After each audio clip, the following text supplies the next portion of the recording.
नमस्कार, मैं निर्मल निराला मधुबनी बिहार से दोस्तों रैप्सो क्विकल प्राइवेट लिमिटेड का फाउंडर मेंबर डायरेक्टर मेंबर। आज आप सभी साथियों के लिए एक बहुत ही नॉलेजेबल वीडियो लेकर आया हूं डायरेक्ट सेलिंग को लेकर के। इस वीडियो को स्किप मत कीजिएगा, इस वीडियो को पूरा जरूर देखिएगा दोस्तों। अगर इस वीडियो को आपने पूरा देख लिया तो डायरेक्ट सेलिंग इंडस्ट्री में आप काम करके एक बड़े लेवल पे जा सकते हैं। आप इस इंडस्ट्री में बहुत बड़े लेवल पे जा सकते हैं। तो डायरेक्ट सेलिंग आज बहुत बड़ी लेवल इंडस्ट्री बन चुकी है दोस्तों, बहुत तेज़ी से इंडिया में ग्रो कर रहा है दोस्तों। तो आज भारत के गवर्नमेंट 8 मार्च को दिल्ली में एक प्रोग्राम हुआ साथियों, जिसमें दिल्ली की मुख्यमंत्री दोस्तों रेखा गुप्ता जी, साथ में स्मृति ईरानी जी और साथ में दोस्तों उत्तराखंड के चीफ मिनिस्टर, उन्होंने इस डायरेक्ट सेलिंग इंडस्ट्री को प्रमोट किया। उनके साथ साथ दोस्तों आज भारत के जो प्रधानमंत्री है माननीय साथियों नरेंद्र मोदी जी, वो भी डायरेक्ट सेलिंग को प्रमोट कर रहे हैं। साथ साथ आप देखते हैं मनोज तिवारी जो दिल्ली में सांसद थे, वो भी डायरेक्ट सेलिंग को प्रमोट कर रहे हैं। 2016 में दोस्तों केंद्रीय मंत्री रामविलास पासवान जी ने डायरेक्ट सेलिंग को लेकर के बहुत बड़ा ऐलान किया था।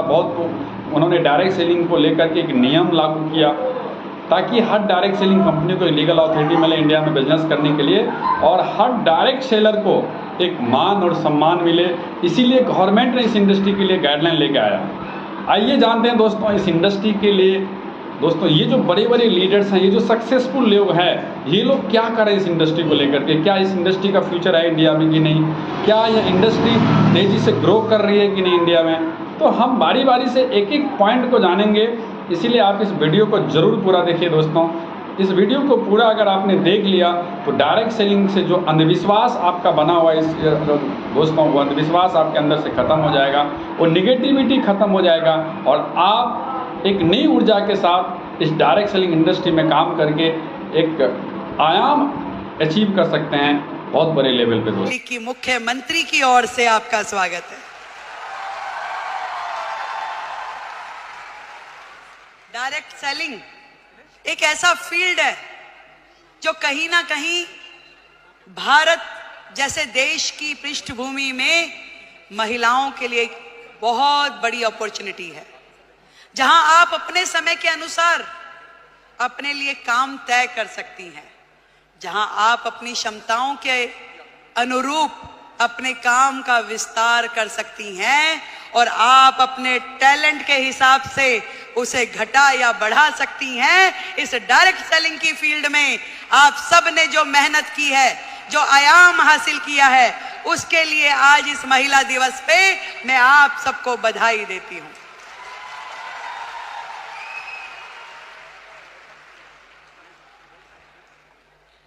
हैं कि मेरे दिल को तसल्ली है कि जो काम मैं कर रही हूं अपने जीवन में वो ठही से कर रही हूं और कहीं से कहीं तक भी अपने साथ न्याय करने के लिए अपनी आत्मा को जागृत करना पड़ता है।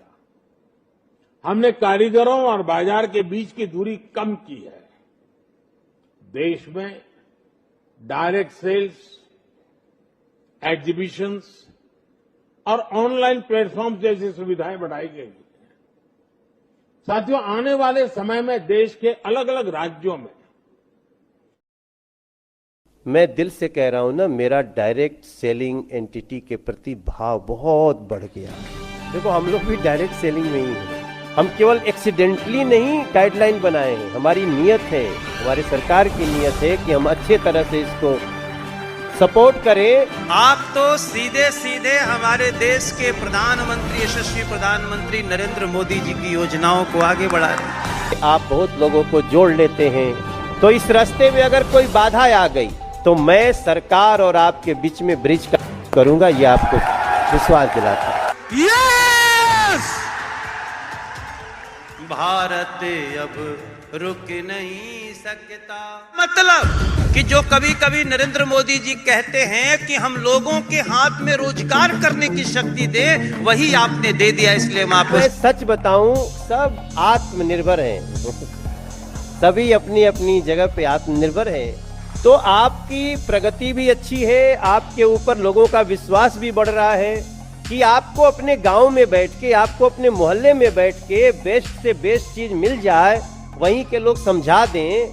हम लोग जब भी कोई त्योहार आता था, घर में फंक्शन होता था, तो हमें सामान खरीदने के लिए बनारस जाना पड़ता था। और मुझे याद है, मैं अपनी माँ के साथ, मैं अपने भैया के साथ कितना जगह घूमते थे, ये कहाँ मिलेगा, इसमें अच्छी से अच्छी चीज कहाँ मिलेगी। अब तो हमें बहुत सारे लोग हमें बता के जाते हैं कि ये अच्छी चीज है, और उसके कारण क्या हुआ, जो लाभ एक संस्था को, एक कंपनी को, कुछ लोगों को होता था, वही लाभ अब इतने ज्यादा संख्या में किया और सही ढंग से उसको डिलीवर किया, तो फिर उसके घरों में, उसके ड्राइंग रूम में हमारी आपकी तस्वीर लग सकती है कि इस संस्था ने इसका मैंने उपयोग किया। मैं दिल से कह रहा हूं ना, मेरा डायरेक्ट सेलिंग एंटिटी के प्रति भाव बहुत बढ़ गया। हम केवल एक्सीडेंटली नहीं गाइडलाइन बनाए हैं, हमारी नियत है, हमारे सरकार की नियत है कि हम अच्छे तरह से इसको सपोर्ट करें। और बाकी तो जिंदगी के हर रास्ते में ईमानदारी की जरूरत पड़ेगी।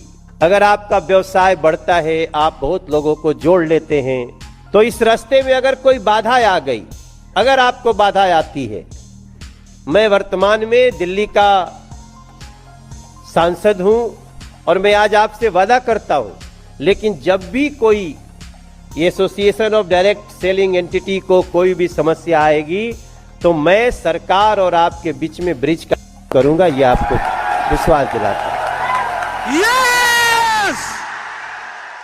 आप जानते हैं कि भारत आज विश्व के मानचित्र पर एक बड़े उपभोक्ता बाजार के रूप में स्थापित हो चुका है। अनुमान है कि आगामी 10 वर्षों में देश में उपभोग आज के स्तर से 4 गुना हो जाएगा।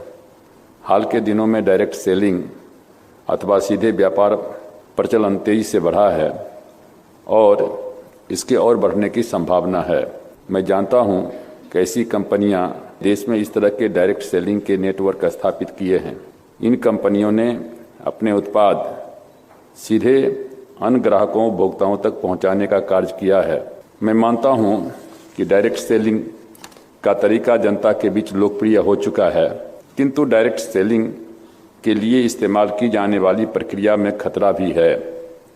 डायरेक्ट सेलिंग के मॉडल के लिए नीति निर्धारण करने तथा उसके आलोक में दिशा निर्देश करने अथवा संचालन के नियम किए जाने की आवश्यकता है।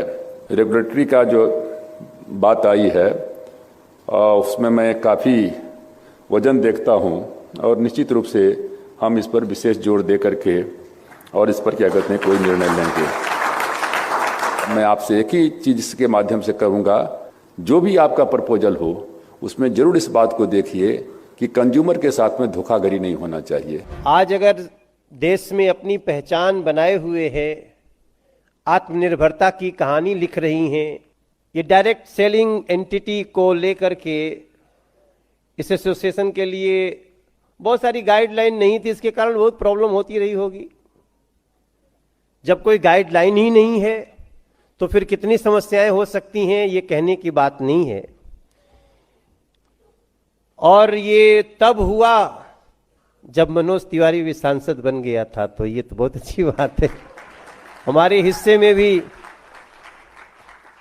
और सबसे अच्छी बात यह है कि तब इसके मंत्री रामविलास पासवान जी थे और मैं उस संस्था का एक सांसद के रूप में, जो उसकी कमेटीज होती है, मैं उसमें सदस्य के रूप में काम देख रहा था। उन्होंने अपने समय में जो काम किया, आप लोग कितने अच्छे लोग हैं कि जिसने आपके लिए गाइडलाइन बनाने में महत्वपूर्ण भूमिका निभाई, वो उसको आप लोग याद कर रहे हैं, वो मंच पे है।